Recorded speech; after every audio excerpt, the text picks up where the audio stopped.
कल किसी ने एक प्रश्न किया था कि कोई तांत्रिक मेरे पीछे पड़ा है और मेरे वंश का विनाश करने का संकल्प किया है, वो मेरा नाश कर रहा है, क्या आप मुझे बचा सकते हैं? आपको सच्ची कहते हैं, किसी भी तंत्र में और किसी भी मंत्र में इतनी ताकत है कि नहीं जो राधा नाम का जप करता है उसके ऊपर प्रयोग हो जाए। ये हम नहीं, अपने आचार्य बड़े बड़े महापुरुषों की बात कह रहे हैं। आपने अपना आराध्य देव मान लिया है और राधा राधा राधा, हम आपको अपने विश्वास और अपने हृदय और अपने आचार्यों की वाणी के अनुसार कहते हैं, किसी भी तंत्र का प्रयोग नहीं होगा। तंत्र का प्रयोग जानते हो कब होता है?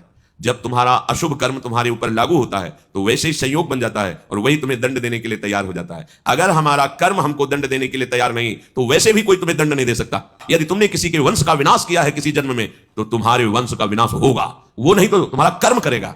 अब तुम्हारे कर्मों का नाश कौन कर सकता है? नाम। ये राधा नाम यदि उच्चारण कर रहे हो, मान लो हमारी प्रार्थना, तो तुम्हारे कर्म तुम्हें दंड नहीं दे पाएंगे। कोई भी इस त्रिभुवन में ऐसा पैदा नहीं हुआ कि तुम्हें कष्ट दे सके। तुम्हारा कर्म लागू होता है, वो कोई रूप रख सकता है, किसी भी व्यक्ति के दिमाग में बैठ सकता है, कोई भी घटना घट सकती है, तुम्हारा ही कर्म है, कोई दूसरा नहीं। तुम सोचते हो मैंने कोई अपराध नहीं किया, ये तंत्र के द्वारा मुझे नष्ट कर रहा है, भूल जाओ, तुम्हारा कर्म तुम्हें दंड दे रहा है। उसी कर्म का विनाश करने में समर्थ है भगवान नाम, प्रभु का नाम। और प्रभु भी जिस नाम को जपते हैं वो राधा राधा राधा। जो आनंद पूर्वक प्रभु का नाम, प्रियाजू का नाम उच्चारण कर रहा है, जितने भी शुभ विनायक अशुभ विनायक सब भयभीत हो जाते हैं।